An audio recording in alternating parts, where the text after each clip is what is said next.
Hello, everyone. Welcome to Quarter Twins. My name is Jordan. I'm a champion of cinema.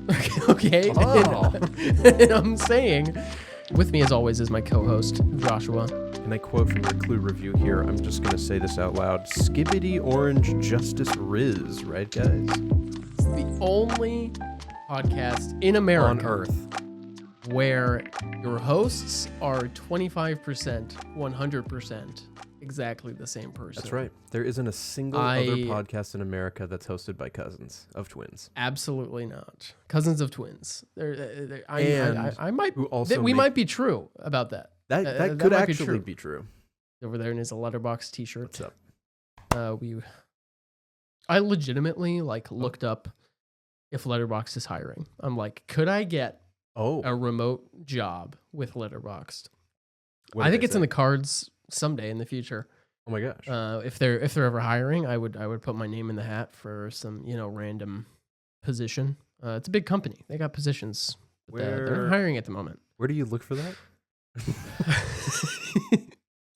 I looked on there. They have like a little. I think they have like a little careers secondary tab. website. Secondary website. I also looked on Reddit because I have officially canceled Elon Musk, and he's gone. He's canceled. Elon Musk is canceled officially by the Quarter Twins podcast. I'm off Twitter. I miss it dearly, to be totally honest with all of you. You miss the toxicity. Like, I literally don't know what's happening in the world anymore because I'm not on Twitter. But I am on Reddit now. I'm figuring out Reddit. It's a much different experience. Indeed. I haven't quite figured out how to enenjoy it yet. But the posts don't show up. You have to seek them out a little bit more. You have to find. You have to look for stuff. But I spend most of my time on Letterboxd. If I can just, in the future, when I'm applying for this job and I'm in my job interview, I will refer to this podcast where I say, Letterboxd is a fantastic app. It's a fantastic company. Everything they're doing is awesome. I love you guys so much. You know what my favorite thing about Letterboxd is? What? You know what my absolute favorite thing about Letterboxd is? What is it? It's the microphone that they use to interview people with that has their little recircles. Yeah. I have a fucking Letterboxd t-shirt on that Jordan bought for me.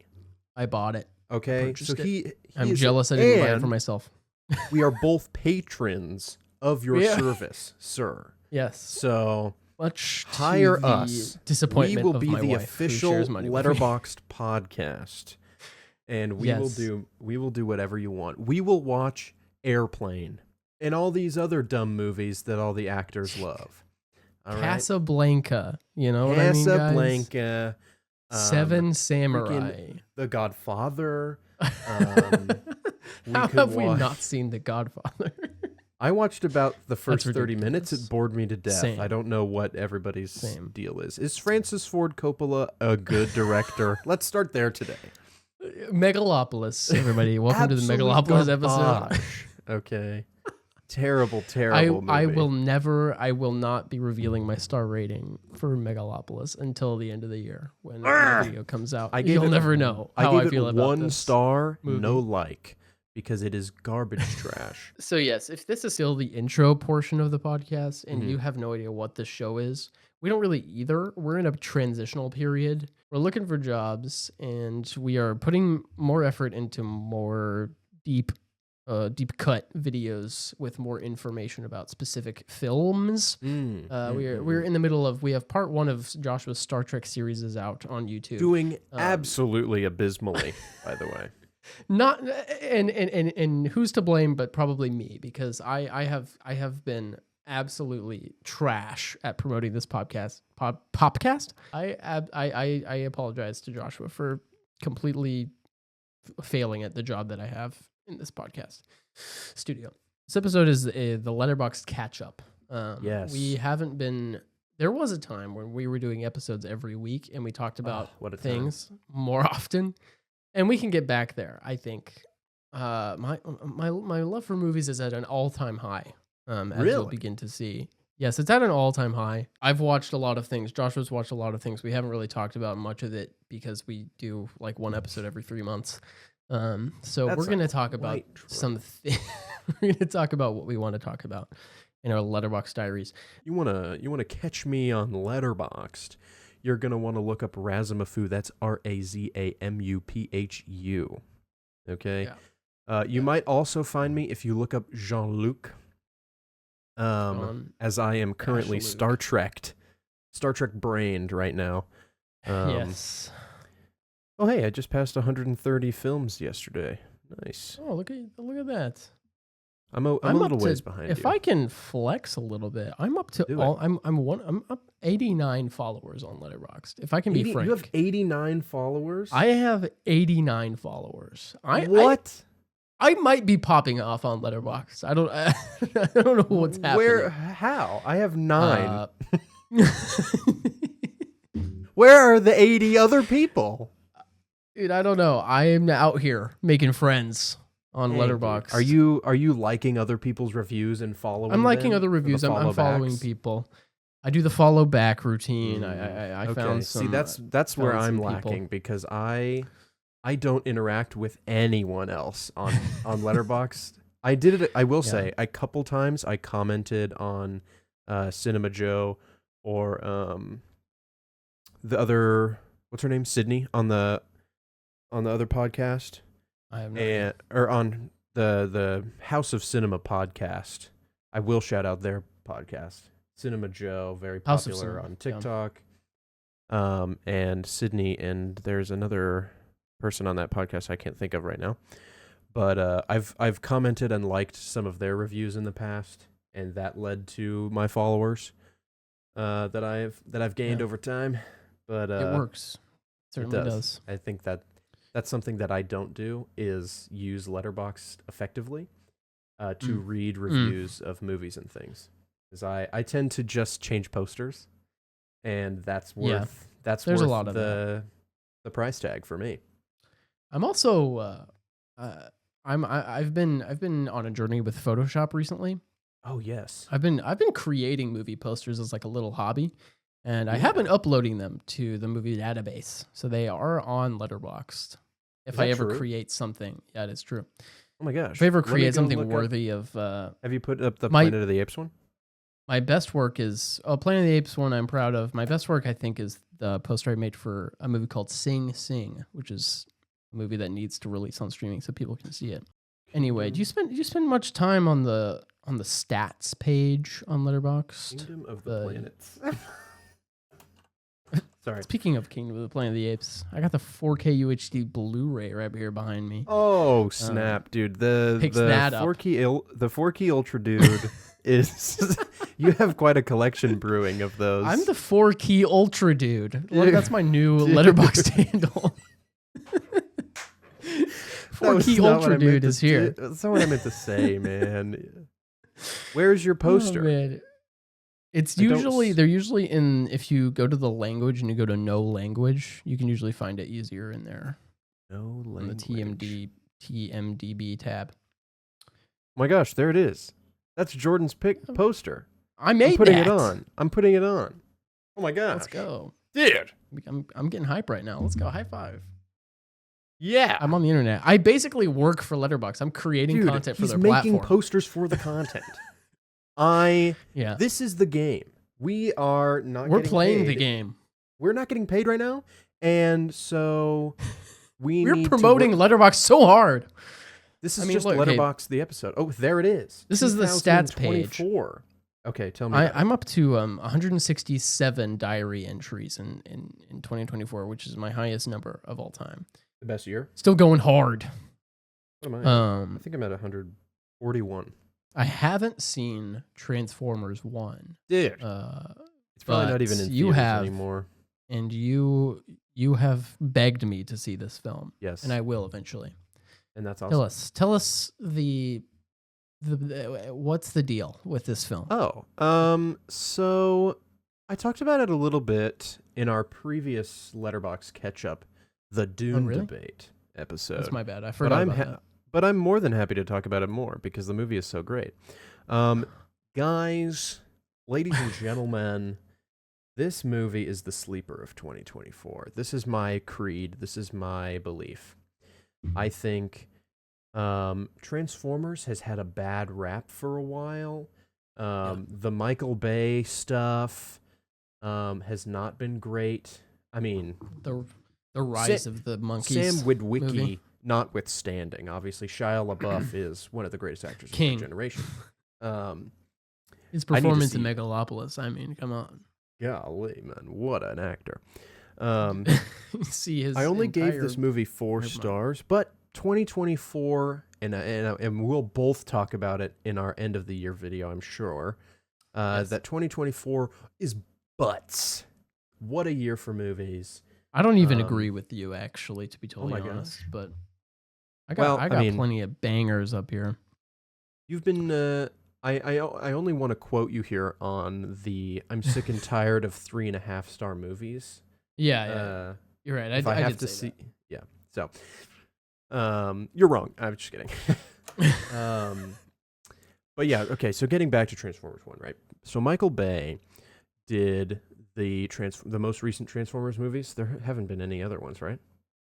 He did the big name Transformer movies, and then there's Bumblebee, which was not Michael Bay, yes, and then there was Transformers: Rise of the Beasts last year, which was pretty towards the bottom of my list. Right, that was not Michael Bay either, but I thought that was pretty Godzilla trash. X Kong. That movie is ridiculous. Okay, so anyway, but yeah, so the live action Mark Wahlberg verse Michael Bay verse Transformers movies have been on a steady decline since the first one.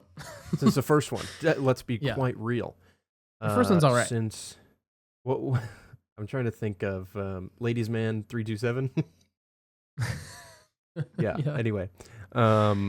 Those are the horniest movies on the planet. I mean, we talk about horniest man on the world in the world. I mean, you are forgetting about he's crazy. Yorgos Lanthimos and Quentin Tarantino. Let's be and honest. Francis Ford Coppola, if we're being honest. And Francis. It's just directors. Directors are the every director. People. Yeah, all directors are horny. That's why they get into movies. Oh jeez. Oh my gosh. Don't even I went on a tirade just by myself in my car talking to no one except myself. I was literally I was yelling at Yorgos Lanthimos in my car. I was thinking about 2024 movies and what I was going to say about Kinds of Kindness, the Yorgos movie that came out this year, and I started yelling at him. I'm so mad at him for what he's doing. Oh Sick man, and tired of it, man. I'll try to recreate the rant in that video when it happens. He's a freak. I don't like him at all. Yeah, no, not a fan. Not a fan. He's wasting my queen Emma's time. Emma needs to do something else. And she's signed on to another freaking movie for her previous Yorgos movie. And Lily Gladstone will be overlooked forever. Will forever be overlooked and typecast for the rest of her career because she didn't win this Oscar. But as I said at the time, and as I yelled at Yorgos Lanthimos in my car, nobody is going to be talking about your stupid movies in 6 months' time. Nobody gives a flying about your movies. Okay, you are the worst, Yorgos. You're wasting Emma Stone's time. Yeah. She is La La Land. Apparently. Don't talk about it. I'm not in the mood to yell at you about La La Land. I'm so sorry. Sorry I went on that. But anyway, Transformers 1. It's going to make a great clip on TikTok. Yeah, we're clip farming this episode, I'll be honest. We are. That's what we're here for. I'm loving the energy today. I'm not yawning. Yeah, I'm great. I'm feeling good. This is great. Oh no. Tearing up. So, Transformers 1 is the best animated movie of the year. Okay? I'm going to say that right now. I gave it 4 out of 5. Okay? That's where it's sitting for me. And so I mentioned that 2024 is one of the worst movies of the year because I wanted to mention that Transformers 1 is a 4-star movie. And right now, it's in my top 10 for the year. Yeah. Now, last year, 2024, I had about 150 4-star movies because my rating system is very skewed and then suddenly very, very strict when it comes to 5-star movies. So I have a very nice, it's like boom, plateau, right? Yes. So this year I vowed to be more strict. And so I'm with you. Yeah. I have been recalibrating my rating system in the past few days. So well, you've even gone as far as to say that you no longer believe in the rating system at all in some ways. No, I considered going down that path. And I still there are some movies that I watch where I'm like, I don't think I really need to put a star rating on this. I think North by Northwest, the movie from the 50s, I didn't give a rating. I think like the Disney Robin Hood movie, like I don't need to because this Robin Hood 1973 from Disney Animation is like a movie that I love with my entire being, and it's a 5-star movie for me. But I know that it's not actually 5-star. I don't want it to jack up my analytics. You know, how do you calibrate for the nostalgia, for the personal love and emotional connection versus this movie's actually garbage, you know, or exactly whatever. And then I'm not of course I'm not saying Robin Hood is garbage, but it's not a 5-star movie. Right. So. But I'm not willing to give it anything less than 5 stars. So I just didn't give it any stars and just gave it a heart. I don't know if you which does that same thing apply to Megalopolis? You'll never know. I'll never know. And I really hope. Can I give an official prediction of your star rating for Megalopolis, which will be revealed in your 2024 ranked video? Give a guess where it is on my 2024 so I'm just gonna kind of think out loud here for a little bit. Okay, let's go to Jordan's diary here. Yeah. All right. Let's find Please Jordan. Do. Put me under the hot light right now. I'm gonna put you on blast, as it were. Jord, as he's going by now. I've rebranded. Yeah, I have 89 followers because of it. I have no idea. And 69 following.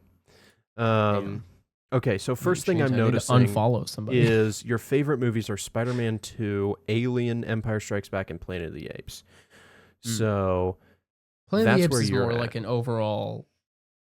The Planet of the Apes as a whole. That specific movie is not really my favorite one. Okay, so recent ratings here. Nausicaa and the Valley of the Wind, 3 stars.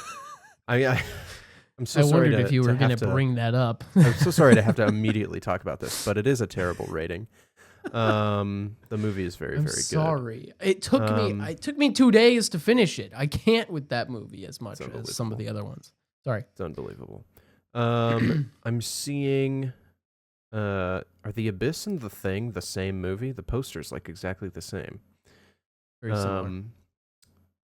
Let's see. Joker Folie à Deux, 4 stars. Okay, so that's where he's at with that one. Give me a platform to talk about Joker 2. Here's 3 movies in a row that didn't have ratings, so that means that they're all 5-star movies. Clue, Megalopolis, and Stopping the Steal. What a road Jordan ran. The docudrama or documentary about our Lord and Savior Donald Trump. Yeah, that was the moment where I was, Stopping the Steal doesn't count, but Megalopolis, I was like, I'm not giving a star rating to this. Clue, a great film. I didn't feel like using my mental space to try to figure out what star rating. It takes a lot out of me. I'm like, where does this movie go? May I read your Clue review? You here? I'm just gonna say this out loud. Skibbity Orange Justice Riz, right, guys? Whoa. Jordan is on a tirade. And then finally, in actual seriousness, here is a 4.5 star rating of The Batman. Which is a sign of Jordan's recalibration. He is becoming more judgmental. He's becoming tougher, less emotional being. And so my final option here, Megalopolis. He is liking reviews ranging from 0.5 star to 5 stars. So that really doesn't That doesn't really give me... You have no idea where I stand. Yeah, okay. I think you will enjoy the world building, and political commentary. I thought you would. But I also think maybe you'll hate that it doesn't go deeper into the world building. I did. Yeah. And then here to quote you again, it's a batshit movie, man. It's deeply serious and unserious, a very goofy movie. See it in theaters with a packed audience. Watching this at home would put me into a coma, I think. Yeah. So I fully 100% agree with your statements on this one. It's just where's the stars, you know what I mean? Because if I tried to watch this movie, like streaming on Amazon or whatever, wherever Francis is going to let it go, I would get about 30 seconds in. As soon as I saw the first, like, Lawrence Fishburne chapter thing with the badly animated Roman picture, I'd be like, okay, I'm gonna have to not do this. Oh, so I mean that. So I'm gonna get to your rating and then you can talk about it for a little bit here. Okay, I'm so sorry. Your podcast or your review rather, most of it is just about Robert De Niro saying he hates Donald Trump, and then being the like, pre-show this movie interview is crazy. So I'm gonna say, because you are officially a contrarian, and this movie is generally discussed as the worst film of the year, potentially laughable failure of Francis Ford Coppola's life, dedicating this terrible movie to his wife, no less. I'm going to say you put it at 3.5. I think it fits along with everything else this year. I think I understand it's a middle of the road one. I could say you go even as far as 4 because I know how much you love passion projects and directors and actors getting obsessed with things and creating something that they're super passionate about. So I'm going to actually change my rating. You went all the way up to 4, and this movie will end up somehow in your top 10 movies of the year. Somehow, like a crazy psychopath. Maybe I haven't made any decision in regard to my star rating of that film or where it is in my list. I mean, it is somewhere in my list, but it's tentative. The list is tentative at this point in time. Oh man, I like the part where the kid shot that guy and faced no repercussions. He shoots that guy. You know, no spoilers. He shoots that guy point blank in the face. Yeah. And there's no consequence for anyone involved.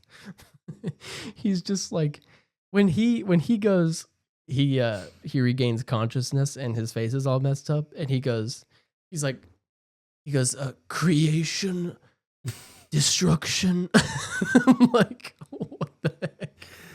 Dude, it's so silly. It's so awesome. Far ahead of its time that humanity will be extinct before we fully understand. People, including myself, have compared it to George Lucas making The Phantom Menace, like something that is so singular in its vision, like from one creator, Francis Ford Coppola and George Lucas, creating their movies with absolutely no supervision, no one to tell them no.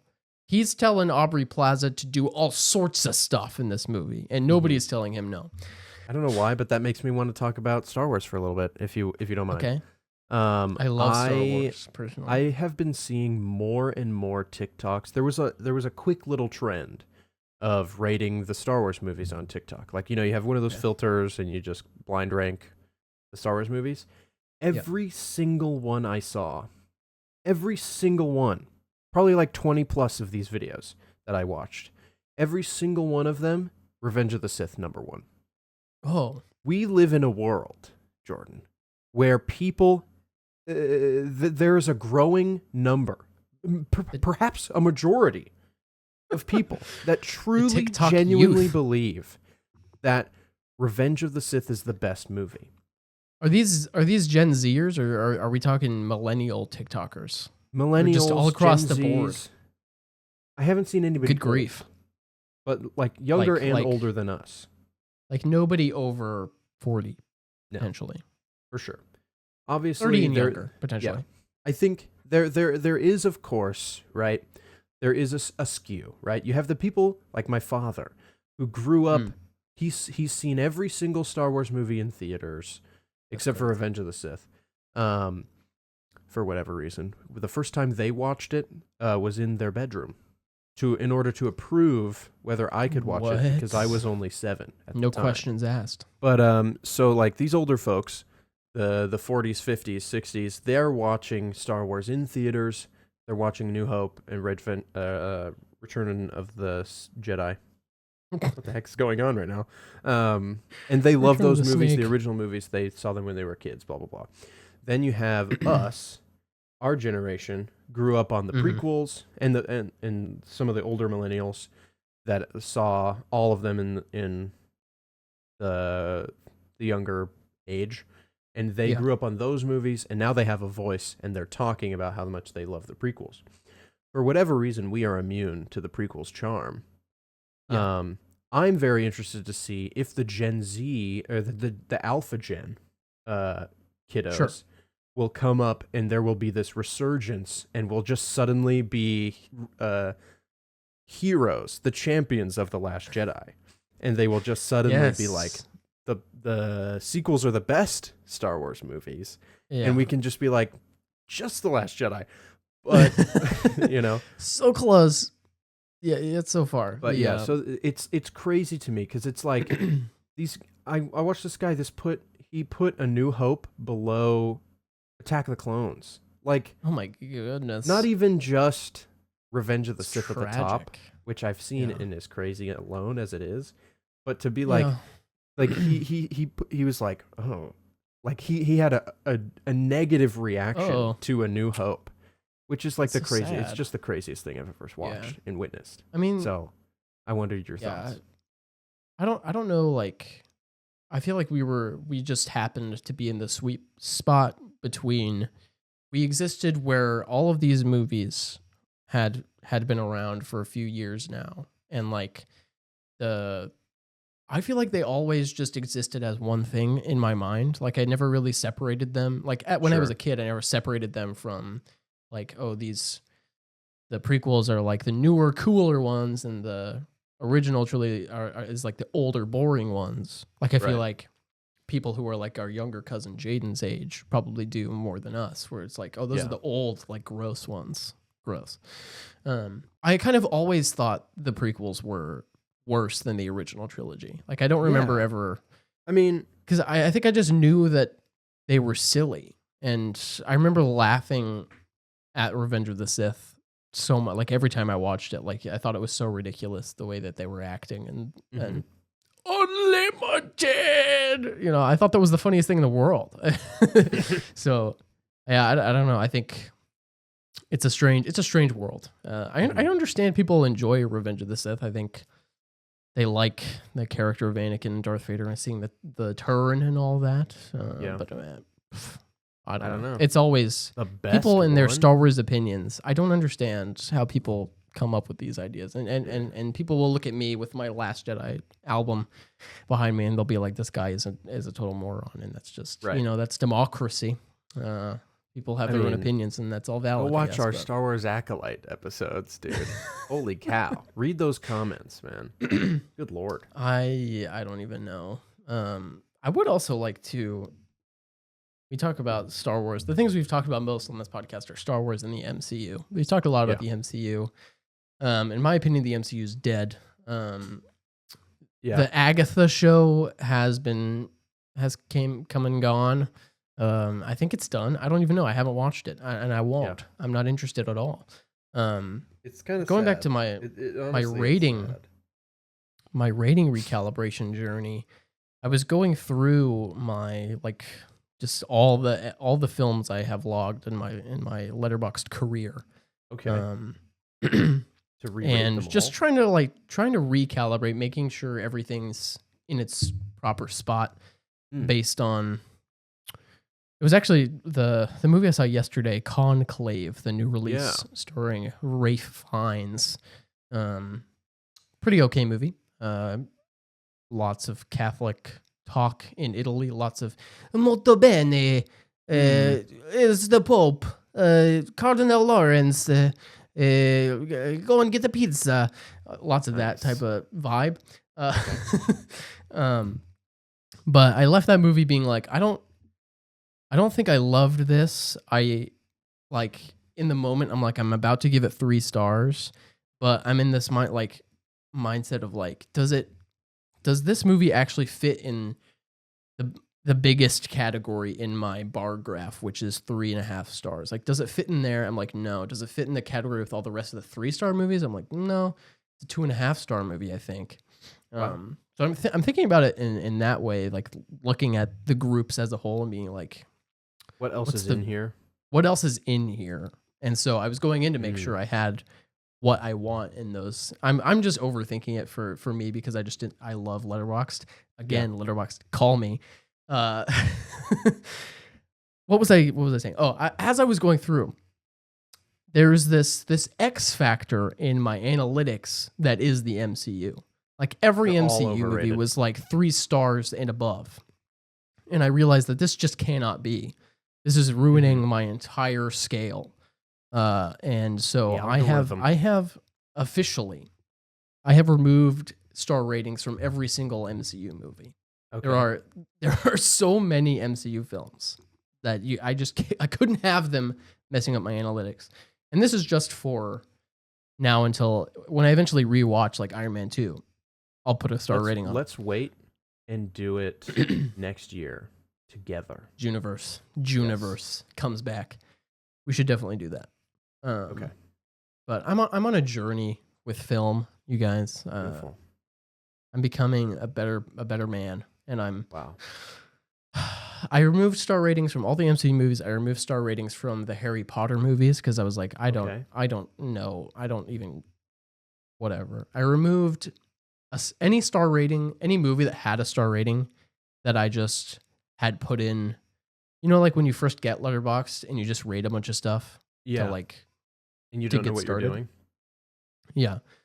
So any movie that I had done that with that just had a star rating, I just took away. And so everything in my Letterboxd now is like movies that I've watched, rated, and reviewed since having the app. Is this good content? Beautiful. It's beautiful. Cares. I'd love to circle back to Harry Potter briefly because I'm rewatching the films. Many with Anna. We're watching them together, and so fun. So I have recent reviews. Harry Potter and the Philosopher's Stone, 4.5 stars. Overrated? Crazy rating. That's wild. But hey, Harry Potter and the Chamber of Secrets, 3.5 stars. Oh, crazy rating. Crazy high. Yeah, that's crazy. Harry Potter and the Prisoner of Azkaban, 4.5 stars.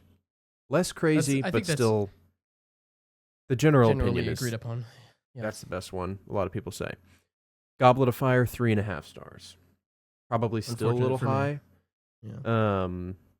And then just 2 nights ago, Harry Potter and the Order of the Phoenix, 2.5 stars. Yeah, that was a real bummer to read. This is the one really surprising that I thought we could talk about this briefly before we ended the episode here. What I said was that I think it's a buffer movie. It feels like okay, this is because I had a rant in my car about this to no one because I do that too. And it's like we're practicing for the podcast. Genuinely, it is. It is what that is, I think. Yeah. I was doing it just on my way home. Yeah. I practiced the intro. I was like, hello, really? everyone. Welcome to Quarter Twins. Today I'm alone in my car talking about this. Yeah. But yeah, so my idea was that like the first 3 movies are similar to this one, where it feels like an episode of a TV show, right? You have an adventure, it's contained to the year. You have your yearly Defense Against the Dark Arts teacher. They're a bad guy or a good guy who's bad idiot. Umbridge is or such a good villain in that movie. I would so like to strongly disagree with you actually on this fact. Oh, I my think bad. I Sorry, think everyone. that she I just think that she is she's the central character of the worst part of the movie. Right. Which is the middle Alright, part of the alright. movie. Because and here's my point is before Goblet of Fire, this is a fun, happy series with some dark undertones and lots of mystery, right? Goblet of Fire comes around, Voldemort is back. Spoiler alert. Cedric Diggory is out. Robert Voldemort is Pattinson. back. Now we Dead on enter the the dark street. chapter of the series. And then we immediately just instead have another movie about funny fun times in class, running away from Argus Filch and messing around with the levitation spell and Ron and Hermione stupefying each other. Yeah, sure. And so in my head, when I'm watching that whole part of the movie, which is about 70% of the movie, I feel like I'm wasting my time. Like, let's get to the Voldemort, right? And then he shows up, and we get the Dumbledore Voldemort. It's the best scene in the whole not only saga. Is it the best fight in the saga, it's the two strongest wizards in the world fighting each other 1v1, no holds barred. Okay? Yeah. And it's like a minute long. Yeah. And that, You're right. like, you know, and they used like 3 spells, you know? If it was, it's awesome, and it's still the best fight because you get the little, you know? Yeah. And the, you know, black beam of clothes shooting at him, and the sand, the glass shards turning into sand and stuff. I've just described the whole fight though, you know, and that was it. He puts him in a big ball of water. Yeah, it's awesome. But that's it. It's so cool. It's so cool. So it just it disappoints me because it's short and it's not enough. No, that's fair. And so I think that's definitely fair. Like, I feel like Order of the Phoenix is my favorite movie to revisit on its own, separated from all of them. Mm-hmm. But like, if you're watching all of them in order, I totally see what you're saying, or it feels like we're getting through this movie to get to freaking Half-Blood Prince, right? That's the next one. Heck yeah, man. Which might actually be the best one. It's not. I think that's what I mean. Like, Order of the Phoenix for me is the most fun to rewatch, but Half-Blood Prince is like my favorite one as I'm watching through, which I have only done once and haven't really done that much. So what in my opinion doesn't really matter that much. I see. And I don't have star ratings for any of them anymore because I haven't really watched them. When we did that episode with the sisters, I kind of skimmed through them, to be honest. But, right. I need to read the books. That's what I need to do. But I'm almost halfway into Children of Doom.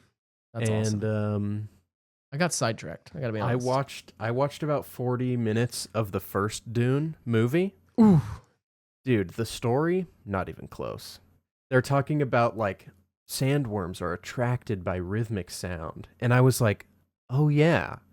This movie used to be like, this book used to be about like something so simple. Like, now we're just talking about the future and I have all the memories of 4 million years and I cannot exactly. It's literally impossible for me to relate to any of the characters at this point. And the characters are basically bragging about being so awesome that you, the reader, cannot even fathom what their life is like. And I'm just like, okay, but like, what's going to happen? You know, like, what's going to happen? You know, that's what I'm waiting for. I'm waiting for something to happen. It's like, what's going to happen though? Yeah. So it's, I still like it. And Children of Dune, it's as funny as it sounds. And like, I'm literally making fun of it. It is my favorite book so far. Okay. Okay. I'm really enjoying it. Let's go. Dune Messiah. I don't know, man. Nothing really happened. Messiah. The first Dune book, I just stuff happened. But yeah, that's true. The first Dune book is like all hits, no misses all the way through. It's like action. It's a banger. I got sidetracked. I started reading another book. Who does that? Oh no. I don't know, man. I got Children of Dune. Dude, I got to the point where Jessica arrives on Arrakis. Yeah. And I haven't read much back past that. I was reminded of Martin Scorsese's Silence, the movie about Andrew Garfield and Adam Driver are Jesuit priests in the 1600s. Okay. And their colleague Liam Neeson has been ministering in Japan for many years, and all of a sudden they lose contact with Liam Neeson, and there's rumors that he has apostatized. He has denied the faith, essentially. He stepped away from the faith over in Japan. Because at that time, if you're in Japan and you're publicly a Christian, they kill you. They will kill you if you do not. They'll tell you to trample. They put this plaque down that has the picture of Jesus on it, and you're supposed to put your foot on it, and that's like the sign that you're denouncing the faith. Anyway, so the rumor spreads that Liam Neeson has done this, and Adam Driver and Andrew Garfield, King, by the way, he might be my favorite actor. We Live in Time, him and Florence Pugh, amazing. I can't. I'm so excited. It's awesome. It's awesome. All my unmarried friends that I went to the theater to see it with, they hated it. But me and my wife, we loved it. Anyway, Andrew Garfield and Adam Driver are like, we cannot let our friend Liam Neeson's name be dragged through the mud like this. We're going to Japan to find him and prove that this is not true. We're going to the Japans. Sorry, that was a Shogun reference. Thank you. Exactly. They go over there, and Andrew Garfield has this it's a crisis of faith movie thing. Anyway, it's based on a book written by a Japanese author called Silence. And I picked up the book, and I'm reading it. I'm going on a spiritual journey, okay? Oh, wow. If we ever want to get into spiritual stuff, I'll let you know when I finish that. And because I plan to watch the movie again once I finish the book. Because I love it. I love that movie. But I'm reading the book. But I'll get back to Children of Dune. Because Denny is delivering that third film. Well, he's not going to deliver children. He's delivering Messiah. But I feel like that's right. Messiah's a short book, so he might. But how much into can Children he? Of Dune. How can he do that without doing the whole book? You know, Yeah, I don't know. There's no finale yet. Well, like, yeah, I don't know. I don't know what he's gonna do. I feel like there is a definitive endpoint to Dune Messiah. You can end the story. Yeah, no, Dune Messiah, but would be fine. If he's gonna dip his maker hook into Children of Dune, excuse me. Then I don't know where he can stop so far before he ends up just doing the whole third movie or third book. Anything else in your? How is there 3 more books? I don't know. Literally, how do they get longer? They get longer every time. Maybe not. Maybe that's not true. Dune Messiah is much shorter than the first book. That's what after Messiah. I loved Messiah because it was short. Yeah. I will say there are a lot more shorter chapters in Children of Dune, which helps keep the pace. Sure. Because I pretty much only read it at work on my break. So I'm able to just sit there and I have a 30-minute break, chapter, boom, put it down. And then slowly watch my bookmark move through the book in order to stay ahead of Jordan, because I'm scared if Jordan ever knows more about Dune than me, then I'm going to be sad. That would be crazy if I surpassed your Dune knowledge. I'm just trying to get to the part with the golden path, man. I'm trying to get to the part where there's a giant. I'm interested in the God Emperor. I'm interested to see this man's face on a worm. See what that all's about that I've seen in the cover art for that book. Yeah, that is gonna be weird. I've been trying to watch Robert Eggers' filmography. He's releasing Nosferatu in December. Okay. He directed The Witch was his first feature film. That was starring Anya Taylor-Joy. Yep, and Ralph Ineson. Star of Dune Part 2. exactly. The Witch, The Lighthouse with Pattinson and Willem Dafoe, You need to and watch The that. Northman. Also Anya Taylor. Skarsgård, Nicole Which Kidman. one? I think Alexander, if I'm gonna guess. But I That's a good rewatched choice. The Northman. That's a 4.5-star film. That movie is like that's a Isn't it just The true Lion King? 4.5-star film. I did say that. It's the story about which The Lion King is just Hamlet, but with lions. So it's the Hamlet story where there's a king, he has a brother, brother kills the king had a son, the son's mad and retakes the throne. Wow. Beautiful. That is essentially Spoilers The for Northman. Hamlet, guys. But it's just, oh my gosh, that movie is the cinematography is fantastic. Robert Eggers, his films so far are just like really interesting and experimental in some ways. I watched The Witch also a few days later. The Witch I didn't like as much. It also Anya Taylor-Joy is in The Northman and in The Witch. Yeah. She's the main character in The Witch. Same character. I thought The Witch was fascinating. Like, it takes place in like Massachusetts.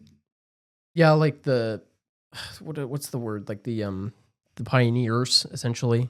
Okay. They still talking like old Pilgrims? English. You know what I mean? Ye old. All the dialogue is like super old English. Thus. Ye old.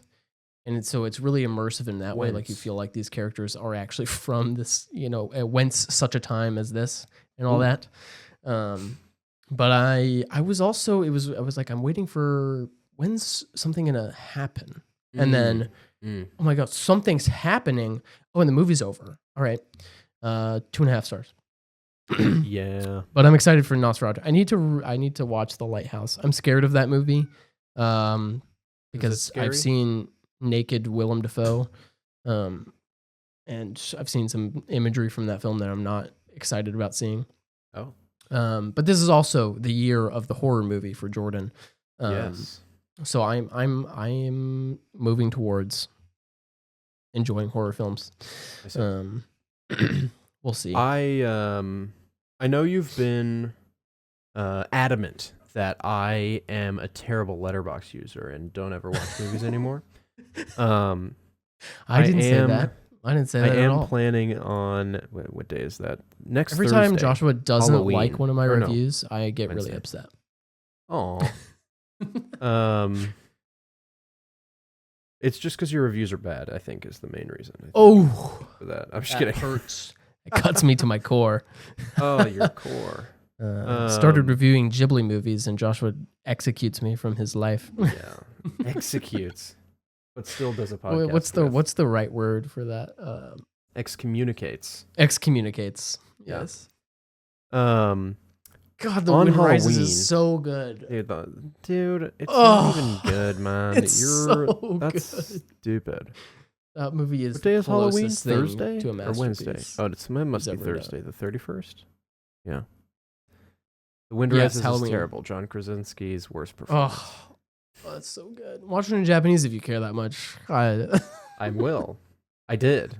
No, I didn't. I watched them all in English. It feels like it's.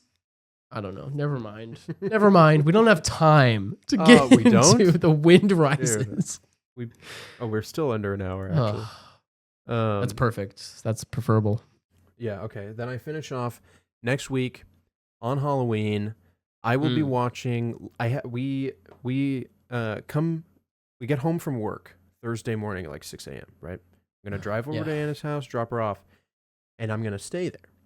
And we're going to watch movies and cook food all Halloween day. Okay, this is going to include things like awesome. Coherence. I got it back on board. It's on the list. The Shining. Coherence. Okay. Return I'm a to big Halloween Town. Okay. Twilight's in there. Okay. And Long Legs. I will be watching Long Legs. No okay? way. Terrified of even the prospect. My goodness. Ambitious of you. But I here's in definitely don't watch that one last. Trade. Yeah, no. We're gonna watch that one sun and then is watch in the Twilight or something. Yeah, absolutely. Absolutely. I have traded this horrible film, Longlegs, this horrifying film. Let me change that word. For a free pass, okay? Oh. Anytime in the future, I can pick a movie and Anna cannot say no. A one-time pass. This is a one-time coupon? That I get this trade, okay? Coupon? We do also have another deal in the works, of course. At La La Land for 4 episodes of Game of Thrones. It's not it's not a fair trade because like not a fair trade at all. 4 episodes of Game of Thrones is like, it's not worth making me watch this dumb movie. I tried to bargain for a whole first season, but it's 10 hours. She's only thinking about the hours. She's not thinking about the anguish that I will feel from watching Ryan Gosling do this with his hand instead of this. I can't with you. Okay. I can't. Oh I cannot believe it. So, yeah. I don't even want. I'm on team Joshua never watches La La Land because I'm not prepared for a 2-star review to come through on my Letterboxd feed for one of the best movies ever made. Can you imagine? For one of my favorite films. I love it. I mean, if you love it, that's great. But at this point, based on your track record, if we're being honest, this guy. What kind of track record are you talking about? I did have a thought. We can never get to a point where if there's a movie that I love and you watch and you just decide to hate it and vice versa. We can't get to a point where that's what we do every time because that's not healthy. That's not a healthy relationship dynamic. I didn't give 3 stars to Nausicaa on purpose just to piss you off. Didn't you? I was trying to be true to myself. I know it frustrated you. But what's a movie that we both love?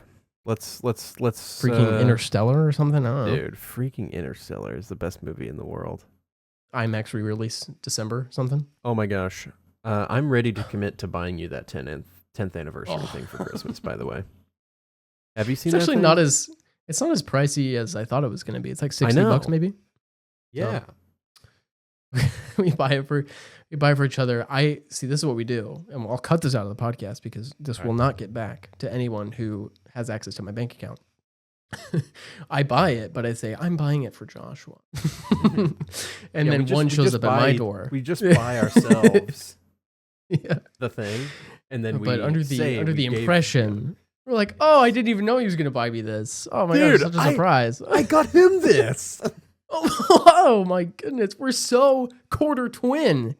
25%, 25%, 100% the same. We want the same Christmas gifts. Yes. 100%. We think of each other in this way together. That's awesome. Oh, man. Oh, I did actually want to do something. I saw a post on Reddit's Letterboxd Reddit. And they asked this question. Who has had the best 2-film year this year? Which actor or actress has had the 2 best movies this year? And the first comment was Anya Taylor-Joy for Dune Part 2 and Furiosa. Don't even get me started on that movie. So then my thoughts were... Who are the other options? Obviously, Zendaya comes to mind. Challengers, Dune Part 2. I mean, can we really even... can we say anybody else? You know? That's insane. Oh, good grief. What a year she's had. Wow. But, you know, Kaylee Spaney's in here. We got Civil War, Alien Romulus. Yeah. Jesse Plemons, Kinds of Kindness, everyone, and Civil War. Trash film. Kinds of Kindness, not Civil War. Civil War is incredible. We got Glenn Powell in Hitman and Twisters. Lupita Nyong'o in The Wild Robot and A Quiet Place Day 1. There it is. That's a solid pick. Florence Pugh is also We Live in Time and Dune Part 2. Yeah. I think you have to give it to Zendaya. I mean, looking at where those movies are in my list. Yeah. You're going to have to give that to Zendaya. Zendaya is going to be up for Best Actress at the Oscars, and the boys, Mike Faced and Josh O'Connor, were subjected to Best Supporting Actors. When in reality, those boys are the leads of that film. I was going to say, Zendaya is very much do they even the supporting. have more screen time than her? So much more. I mean, they're the main characters. Their story. Yeah. Right. They're the challengers. Zendaya. In the Zendaya's amazing tournament. So I think it should be the other way around, and I still think Zendaya would win. Yeah, I don't know. I'm seeing Zendaya up there for best. I think that has to be. I might have some thoughts about Furiosa when the time comes. Do you think it's bad? When are you going to watch the rest of the Mad Max movies? I just don't like them. I don't like being in that world, Joshua. I just so don't like, dirty. It is so gross. When are we gonna deal with this dirty, grimy, guppy thing you have? I don't know. Some movies are gross, and that's fun. I know, and I know that's the point sometimes, and so I understand that. But I have come so close to rewatching Furiosa, and I just can't bring myself to do it. Like it fills me with so much dread. I just can't with you on that, rewatch to it. be fair. I don't want to. I didn't like it that much, and I'm tired of pretending like Fury Road is this amazing film when it's not. You guys are wrong about cinematic achievement. It's a cinematic achievement, sure, but like it's boring and it looks bad. Sorry, but you have to witness them. I'm a champion of cinema. Okay. Oh. And I'm saying here right now, Letterboxd employee someday, Fury Road's not that good, and you guys are crazy. Oh, Joshua finally watched Civil War. I forgot about that. 4-star review. Yeah. I was happy to see that. I didn't think it would happen, to be honest. The first time I saw that movie, I gave it 3 stars. The second time I saw it, I gave it 4.5 stars. Has it ever been done? Sorry, say again? Done. The first time I saw Civil War, star? yeah, I gave it 3 stars. Second time I watched it at home, 4.5. I'm up there. I gave it 4. It was the whole context. The whole concept of the movie it just wasn't a good time for me. Yeah. To be seeing that movie. And then out of context, and after figuring out what the movie is actually about, I was like, okay, this movie is almost perfect. It's literally, I quoted it in my review. If I can find my own review here. I simply quoted this part. Good Lord, how many times do I have to click to get my own? The part where she says, "I won't make that mistake again." This is the crux of the film, where she doesn't take a picture, and then later in the movie she does take a picture, and that's it right there. Boom. Okay, it's amazing, beautiful. It's an awesome film. Alex Garland, yeah, dude. I mean, I don't know if he's a great guy. He's a good director though. Annihilation, everyone. Done? Yeah, Annihilation, Ex Machina. Ex Machina. I've seen all of those. A movie I was alright about. Joshua watched Dee. He watched that before me. I'm pretty mad about. So did your wife. Yeah, I don't. She's watching movies, dude. I don't know what to do with it. She's watching movies all the time. I'm like, I wanted to watch that with you. She's out here watching movies without me. That's awesome. Because I remember when I first met her, she was like, "I don't like movies." Yeah. So you've turned her around. I guess I'm working on it. I was proud of her the other day. She sat down at the couch with me and she was like, "Pick a movie you think I'll like." And I was like, "Excuse me, what? You're giving me free license to just put a movie on in front of you and you'll sit here and watch it?" She did. I put on Signs, the M. Night Shyamalan movie, the other night. It was awesome. It's incredible. She gave it 4 stars. One of his best works of art. I don't know. Avatar: The Last Airbender was pretty good. Don't get me started on Trap, that movie that came out this year. People love it. I'm like, what's the freaking deal? This movie's not that good. It has the physicist guy from Oppenheimer in it. Speaking of Oppenheimer, I'm seeing a Oppenheimer rewatch on this Letterboxd diary. Thank you. From Joshua. The poster with a big red button as the hat. I love that poster. That. Pretty awesome. You seen my poster recently for Oppenheimer? I like it a lot. I didn't make it. I'm just saying the poster I chose. Big it's boom looking boom. Film negative of the actual bomb test. Nice. That's pretty awesome. legit Trinity. I believe so. I'd love to direct you briefly to one of my older reviews from before the last review from before the Oscars came out, January 17th. Near the last paragraph here lists all of the Oscar winners before the Oscars came out, minus Emily Blunt, who was I mean, I really Wait, you're saying you in a review you wrote you guessed correctly all of the Oscar winners? I have Cillian Murphy, RDJ, Christopher Nolan, Hoyte van Hoytema, Jennifer Lame for editing. I even put her in there. You put editing and in there, and Ludwig Göransson, which they all what a won. time! 2023 was so fun. I had a great time. What a year! One of the best movie years. I can't wait for the Oscars, man.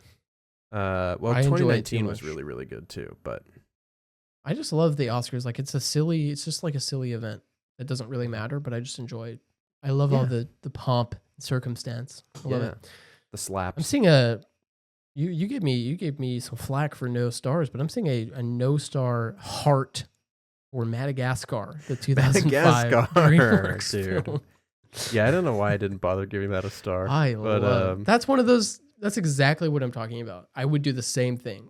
I love Madagascar. The movie's probably crap, but like it's awesome. I don't really know where to put this. I'd like to move it. Yeah, I will say that it's like watching it, and I'm thinking like I do not remember the whole Alex goes crazy part. Like when I hadn't seen this movie in probably 10 years. Sees all of them as stakes. And I'm just like, wait, what? I don't remember this all. Also, Ben Stiller. I thought it was I don't know why, but I thought it was Owen Wilson. was Alex the Lion. That would make sense. I feel like he would do it. And David Schwimmer is amazing, by the way, as Melvin the giraffe. Melvin? Melvin, right? Melvin, yeah. I love David Schwimmer. I love Fred. Sebastian Stan's movie A Different Man, the one where he has the disease, the name of that disease escapes me at the moment. Oh my goodness. It affected me. It made me feel so strange at the end of it. It's like you see this character, Sebastian's character at first, and you feel a certain way about him because of how he looks.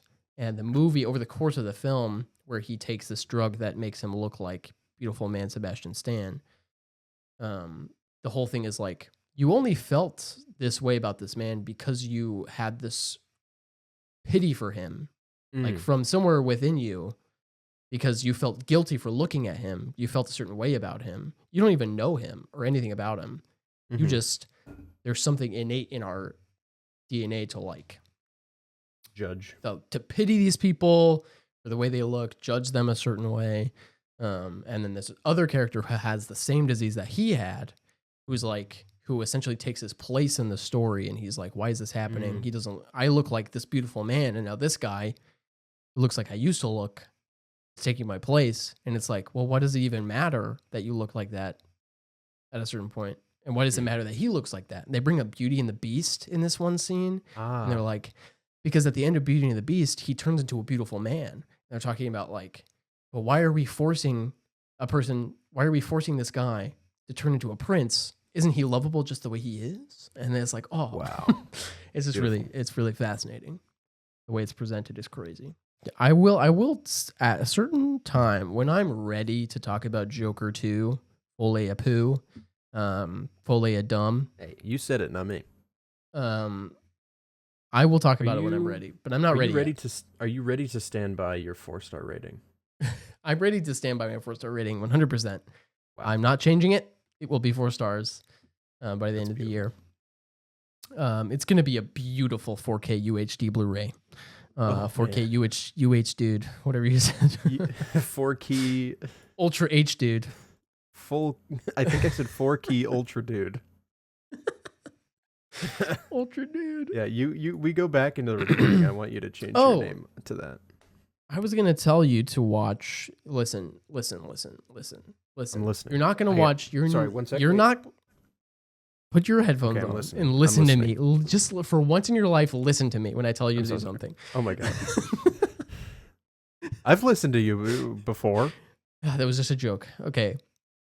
It's You're not going to watch La La Land. Just get that out of your mind. Just don't even watch it. Okay? You're not going to watch Babylon. You're going to have a conversation with Anna on that one, but continue. Don't even. I know you tried to watch Babylon at a certain point. Or maybe. Did you say that? Yeah, No, okay. about 15 minutes. Yeah, which is the hardest part of the movie to get through. Don't even try. You've seen Whiplash, right? We're talking about Damien Chazelle. There was a Damien Chazelle film that I had not seen, First Man, starring Ryan Gosling. Oh, yeah. The Neil Armstrong biopic. Mm-hmm. You're going to want to watch that if you haven't already. It's something that I've considered many times.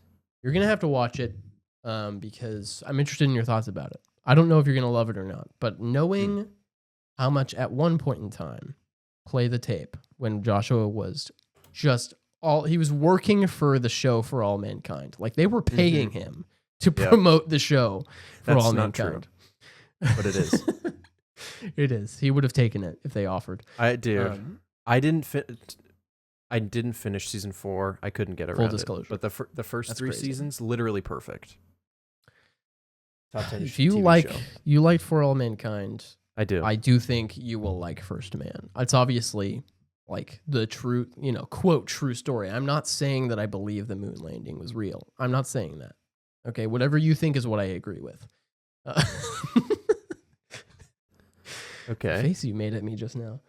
Well, the moon landing was real, so let's just not beat around the bush on that one.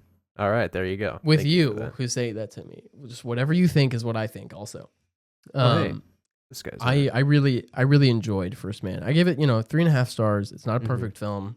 It's not a 4-star film. I thought Ryan Gosling is amazing in it. The production design, like we're talking Oppenheimer level. You were immersed in this time period. Wow. And when he's in like the test spacecrafts and like the first Apollo missions, the sound design, the set design, it's like so immersive, and like you realize as you're watching him do these flight tests and all these, you realize how ridiculous it is that they were doing this at that time in America. That was 60s. A long time ago. He is in space doing calculations in space on a piece of paper with a pen. Like, there's no computers. I'm like, whoa. This is the first time I've like felt that as a reality. It sounds silly, but like I was like, wow, it's really amazing that they were able to get all the way up there. They got all the way up there, allegedly, but they made it all the way up there. What are we doing? What are we doing? Nothing. I liked it. Damien Chazelle Jordan is a flat earther. I'm not. I'm just trying to. We have thousands of listeners we have to appease. They're going to be mad at us if we say the moon landing was real. At one point in time, they will come for us. At one point in time, we had 1,000 viewers on one video. Yeah, we did, and most of them were calling us bad things. Yeah, they hate us. Yeah, they saw my. Did you know there's a dislike on the Star Trek video? What? Sorry, dude. There's like 20 views, and there's a dislike on there. That's so annoying. Like, oh. It's probably Noah. Dude, freaking Noah. Or one of your other friends. Let's get out of here, dude. Let's get out of here. I gotta drop a deuce. I'm not gonna lie to you. Okay. Whoa. Okay. Can't believe he said that live on the air. We're live? You're on Instagram Live. I have more to talk about, but we can save it for another time. Well, if you want to keep going, I can just go to the bathroom real quick and come back. That's all right. I think we're at a good spot. You're talking about The First Man by Danny Kuchuk, right? Aliens who take on the form of humans are invading Earth. Yeah. It has Like just so 20 quickly. ratings. So Yeah. quickly, just speed round here. Do it. You got to watch After Yang. After Yang, Colin Farrell. Great film about life, and it's like Is it about family though? dude. It's literally so much about family. Family, you'll love it because you love movies about family and stuff. I do. I was introduced to the Just like concept Kubo of and the Two Strings, which I watched last night. Thank you. I saw that. I was introduced to the concept of lo-fi sci-fi in this other podcast I listened to, and just the idea of like science fiction movies that are like low-key science fiction, and like the science fiction aspects are like closer to reality than like something like Blade Runner, which like After Black Yang is like, actually I won't even spoil anything. Watch After Yang. Coco, it's a seasonal watch for me. Amazing. I cry. Bram Stoker's Dracula, directed by Francis Ford Coppola, starring Gary Oldman and Keanu Reeves. Is Keanu Reeves the worst actor of all time? Dude, honestly, I think he's so bad. I'm willing to give you that one. Gary Oldman plays today Dracula. Jordan has called one person the worst actor and two people the best actor. Yeah. What else? What will he say next?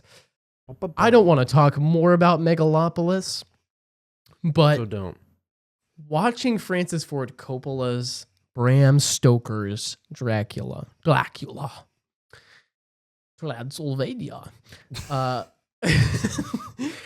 I realized that this man, he's been doing this his whole career.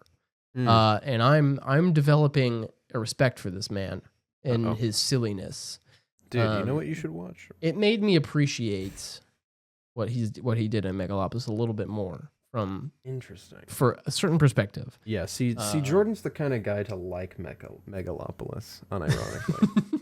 That's where he's at. No. Okay. You don't know how I feel about it yet. Okay, don't put words in my mouth. You like it. Okay. You sick man.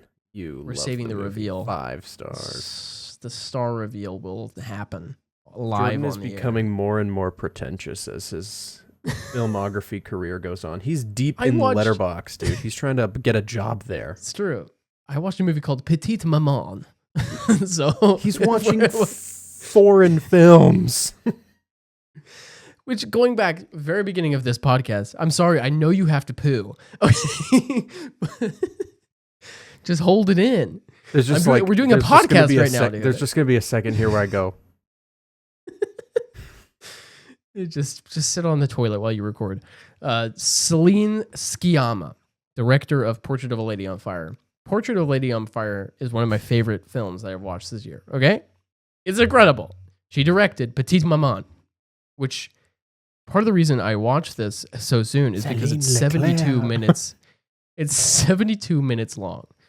So that was very enticing to me because I Portrait de la joie fait l'enfeu. Thank you. Petite Maman is good. It's not as good as Portrait, but it was emotional. It's a movie about family, and this girl, her grandma dies, and it's very similar to a movie called When Marnie Was There, a Studio Ghibli film, which I loved, which everybody needs to see. Joshua, if he watches it, will hate it because he hates movies. Yep, there it is. That's the truth comes out. It's Halloween. I finally watched John Carpenter's The Thing. I don't understand why everybody thinks it's the best horror movie of all time. I think it's all right. Kurt Russell. When are you going to watch 9? I should watch 9. It's on Sam's watch list, so maybe I can make that happen. It's pretty good. Yeah. Elijah Wood. The poster doesn't do anything for me, if I'm being honest with you. But the world is gross and grimy and dirty. I was literally about to say I don't like gross and grimy and goopy worlds to be in. Christopher Plummer. It's always given me that vibe, but I will watch it. I'm done. How about John C. Reilly? How about that? I like him. How about Martin Landau? I don't know who that is. Jennifer Connelly. How about that? Jennifer Connelly, though. Let's go. I watched a movie with her in it recently, but I don't want to get into it because somebody's got to go to the bathroom. Yeah. The Rocketeer. I watched The Rocketeer with Jennifer Connelly. You know what? I don't need to go anymore. Just kidding. I am joking. All right. You got the outro, so whenever you're ready. Yeah, guys. Okay. So, I think that this episode has been a major success. I'm going to be honest. I hope so. I think we peaked really early on, and then it sort of very slowly petered out over time. And then we went back up, I think, I feel. But then, at the end of the day, YouTube is literally just about the first 30 seconds. So I think if we can work out the first 30 seconds, then people might actually watch for 5 minutes. I'm gonna go hard on the edit for this video. It's gonna be our best performing video. That would be really awesome, actually, because this is a good episode to like be a promotional episode for like what we do here and what we talk about and our personalities. Yeah. Our beliefs, our thoughts and feelings. Yeah. So, and we bring up old things. I talked about Jesus and Donald Trump in this episode. So like, beautiful and stuff. the moon landing. Yeah. So I got all my bases covered. Oh no.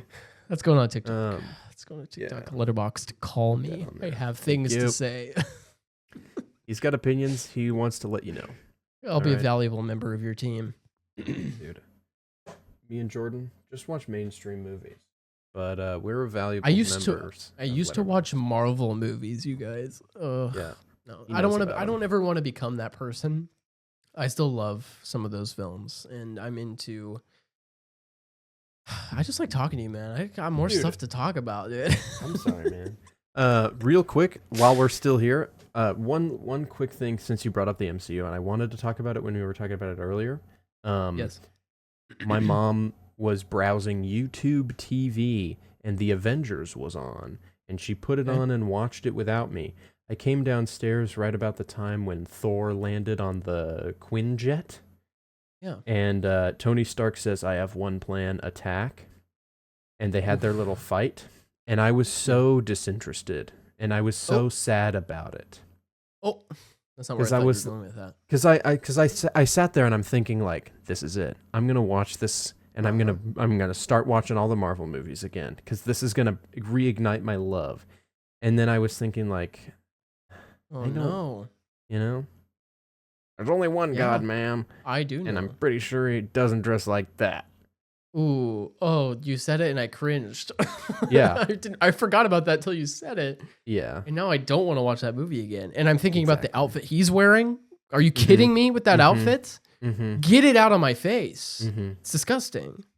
But then you have to think about the part where the train goes by and he's a shadow on the other side. And you're like, whoa, I'm back in. Wait, what movie is that? That's the same movie? Infinity War. Oh, when he comes back in Scandinavia. When he's Nomad. Yeah. That's a good look for him. He went from, that's like his top tier look and his bottom tier look. Yeah. The Avengers. Captain America, the new one, whatever it's called, I'll be there. I'll see it. Okay. Thunderbolts looks like strangely awesome. I'm going to see it. Trailer impressed me. It's making me think of the movie Thunderbird. Thunderbirds. Yeah, Thunderbirds. We talked about it before. Oh, I need to watch that movie. I love that movie. He does that weird thing with his eyes. Yeah. Oh man, it's crazy. Bill Paxton's in that. He really is. He's a dad. Vanessa Hudgens, man. Yeah. Dude, all right. I gotta go. Should we watch that live on the podcast? Let's do it. I gotta go. Go.